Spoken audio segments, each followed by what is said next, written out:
जय हिंद दोस्तों, मैं गौरव पांचाल। आज हम इस वीडियो में जानेंगे क्या 10th क्लास में जिन बच्चों ने बेसिक मैथमेटिक्स से पेपर दिया है, क्या वो 11th क्लास में मैथमेटिक्स सब्जेक्ट ऑप्ट कर सकते हैं या नहीं। कई बच्चों के दिमाग में यह सवाल चल रहा होगा क्योंकि रिसेंटली अभी 10th बोर्ड के सीबीएसई वाले के एग्जाम कंप्लीट हो चुके हैं।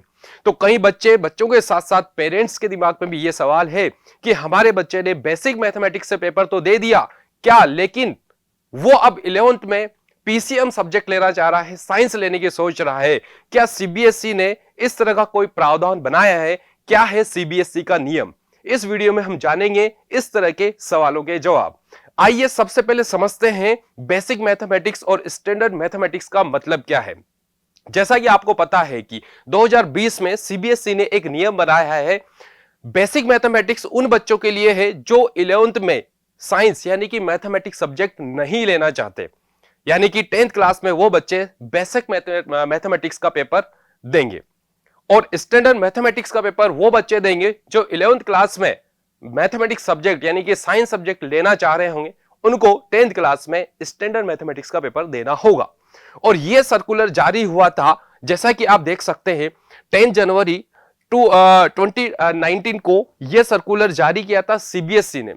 तब इसमें बताया गया है, कुछ पॉइंट में यहां पर मेंशन करना चाहता हूं सो दैट आपको क्लियर हो कि बच्चों जब जो परस्यू करना चाह रहे हैं मैथ्स 11th क्लास में, तो दो तरह के दो लेवल के एग्जाम 10th क्लास में मैथ्स के करवाने सीबीएसई ने सोचा था, मैथमेटिक बेसिक और मैथमेटिक स्टैंडर्ड्स। ओके, अब क्लियर यह हो जाना चाहिए कि क्या इस सेशन में भी यानी कि 2024 और 25 वाले सेशन की हम बात करना चाह रहे हैं कि इस सेशन में क्या बेसिक वाले को अलाउ किया है या नहीं, क्या है सीबीएसई का इस तरह का नियम। तो बच्चों जैसा कि मैं ये सर्कुलर इसलिए बता रहा हूं ताकि आपको पता हो रूल क्या कहता है। ओके, जैसे कि हमें इंपॉर्टेंट पॉइंट से डिस्कस करूंगा। यहां पर एक पॉइंट है, a student who qualify the mathematic basics shall be given an option to appear in mathematics standard at the time of compartment exams as per the norms of board. In case she change his her mind to pursue mathematics at senior secondary level. That means ये clearly बताया गया है, जिन बच्चों ने यदि 10th class में किसी कारणवश बेसिक मैथमेटिक्स से पेपर दे दिया है, लेकिन अब मन चेंज हो गया है, वो 11th में मैथ्स लेने की सोच रहा है, तो उसको क्या करना है, बेसिक मैथमेटिक्स का दे दिया है, लेकिन जो कंपार्टमेंट एग्जाम होगा यानी कि 2 महीने बाद 3 महीने बाद एक कंपार्टमेंट यानी कि सप्लीमेंट्री एग्जाम होता है, तो बच्चे को उसमें मैथमेटिक्स स्टैंडर्ड सब्जेक्ट से ही एग्जाम देना होगा यदि वो 11th क्लास में मैथ सब्जेक्ट ऑप्ट करना चाह रहा है। तो यहां पर क्लियर है उसमें वो, अब उसमें ये मिनिमम क्राइटेरिया भी नहीं है, बस पास होना है उस एग्जाम के अंदर और वो मैथ सब्जेक्ट ले सकता है। अभी तक इस तरह का कोई मिनिमम क्राइटेरिया नहीं दिया है कि इतना परसेंट बनना चाहिए, मिनिमम पास होना जरूरी है, ये क्लियर हो जाना चाहिए। जैसा कि यदि हम पिछले लास्ट 2 साल की बात करें, जिसमें कोविड के ड्यूरिंग जब आया था, तब ये एग्जेम्प्ट कर दिया था कि बेसिक वाले भी मैथ्स ले सकते हैं। बेसिक मैथमेटिक्स में जिसे दिया है वो 11th क्लास में मैथ्स का पेपर सब्जेक्ट सेलेक्ट कर सकता है, लेकिन उसके बाद 21-22 वाले सेशन में और 22-23 वाले सेशन में भी ये एग्जेम्प्ट कर दिया था।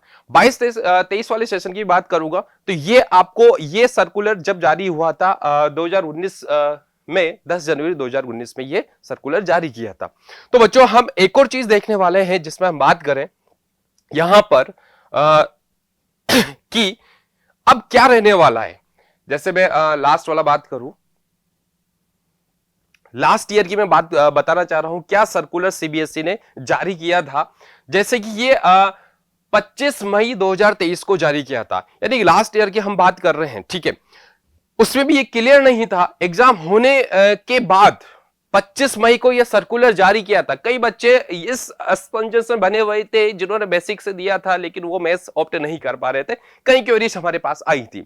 तो बच्चों जब क्लियर किया कि permission to offer mathematics in class 11 to the students who offer mathematics basics in class 10th, यानी कि बेसिक मैथमेटिक्स दिया था उनको भी अलाउ सीबीएसई ने बिल्कुल अच्छी तरह से कर दिया था, अलाउ कर दिया था कि वो 11th क्लास में मैथ सब्जेक्ट ऑप्ट कर सकते हैं, ठीक है।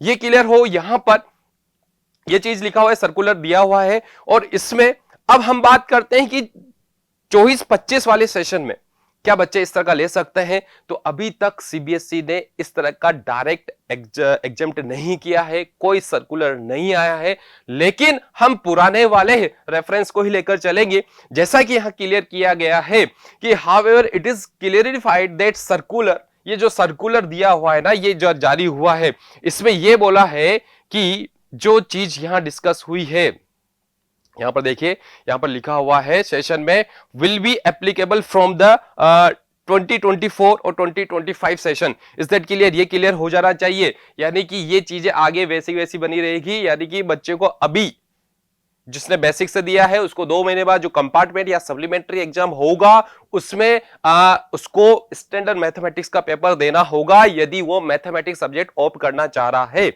ओके, तो आई होप कई बच्चों के ये सवाल क्लियर, इसका जवाब मिल गया होगा, क्लियर हो चुकी होगी स्थिति।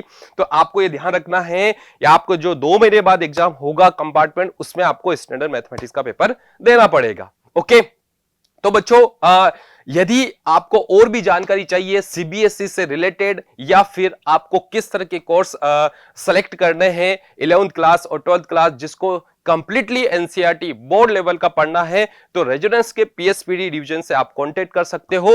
नीचे दिए गए नंबर पर भी आप कांटेक्ट करके अधिक जानकारी इससे रिलेटेड ले सकते हो। Thank you.